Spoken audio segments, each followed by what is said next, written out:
సడన్గా అలా అడిగేవేంటి? ముందు చెప్పు. ఆహా, అలాంటిదేమీ లేదన్నా.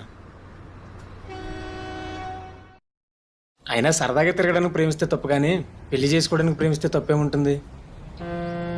నువ్వు చెప్పే ప్రేమ అందం, ఆస్తి, ఆధిక్యతలు, అవకాశాలు, బంధుత్వాలు, సందర్భాలను బట్టి పుడుతుంది. ఇందులో దేవుని ప్రమేయం ఏమి ఉండదు. చాలా క్రిస్టియన్ మ్యారేజెస్లో దేవుని చిత్తం జరగకపోవడానికి మొదటి కారణం ఇదే. దేవాని ఇష్టం చేయని ప్రార్థించకుండా ఇది నేను ఇష్టపడ్డాను దీన్ని చేయని ప్రార్థిస్తున్నారు. దేవుని చిత్తంలోకి మనం వెళ్ళాలి కానీ మన ఇష్టంలోనికి దేవుణ్ణి పిలవకూడదు. ఆ చిత్త ప్రకారం మీకు ఏది ఇష్టమో అడగండి అన్నాడు. మనమంతా దేవుని చిత్తాన్ని వదిలేసి మన ఇష్టాలు మాత్రం అడుగుతున్నాం. ఇద్దరిని జతపరచాల్సింది దేవుడు, మనుషులు కాదు. పెళ్ళైన తర్వాత భార్యను ప్రేమించమని మాత్రమే బైబిల్ చెప్తుంది. పెళ్లికి ముందు ప్రేమలను బైబిల్ ప్రోత్సహించదు. మన జీవితంలో జరిగే ప్రతి సందర్భంలోనూ దేవుని ఆలోచన ఉంటుంది కదా. ప్రేమించేవారు ఎవరైనా ప్రేమించే ముందు ప్రభువా ఈ అమ్మాయిని ప్రేమించమంటావా అని అడుగుతారా? అడగడు. ఒకవేళ ఎవరైనా అడిగారు అనుకుందాం, దేవుడు సమ్మతించాడు అనుకుందాం. పెళ్ళి అనేది రెండు కుటుంబాల సమ్మతితో జరగాలి కాబట్టి ఆ రెండు కుటుంబాన్ని ఎలా ఒప్పించాలని ఆలోచించాలి తప్ప ఫోన్లు, చాటింగ్లు, బీచ్లు, పార్కులు అంటూ తిరగకూడదు. దేవుడు చూపించింది కావచ్చు, ఎంగేజ్మెంట్ అయిపోయింది కావచ్చు, ఏదైనా సరే పెళ్లికి ముందు చిన్న సరసోక్తి కూడా పాపంగా పరిగణించబడుతుంది. జానీ, దేవుని చిత్తంలో సంతోషం ఉంటుంది.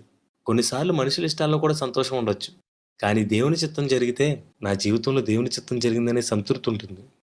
దేనితోనూ ఆ సంతృప్తిని కొనలేము.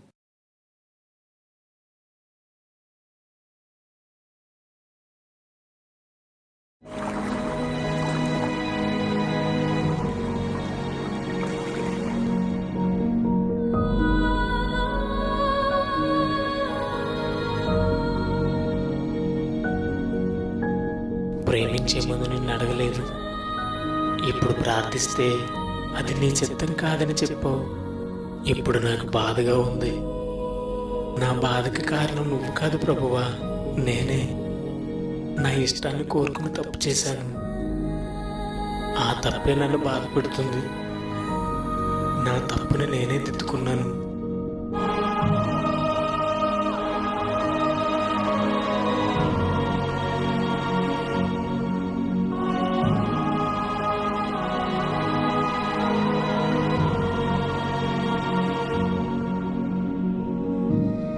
నేను త్యాగం చేయడం లేదు, తప్పుదిద్దుకుంటున్నాను.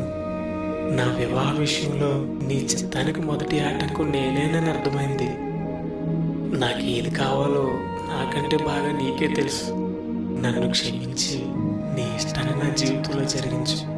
తన విషయంలో కూడా నీ చిత్తాన్ని జరిగించు. తన మనసును ఓదార్చు. నీ చిత్తాన్ని సంతోషంగా అంగీకరించడానికి నా మనసును స్థిరపరచు. హలో పాస్టర్ గారు, వందనాలండి. వందనాలమ్మా. ఈ సంవత్సరం మా చిన్నబాబుకి పెళ్లి చేసేద్దాం అనుకుంటున్నామండి. ఆహా, పెద్ద అబ్బాయికి పెళ్లి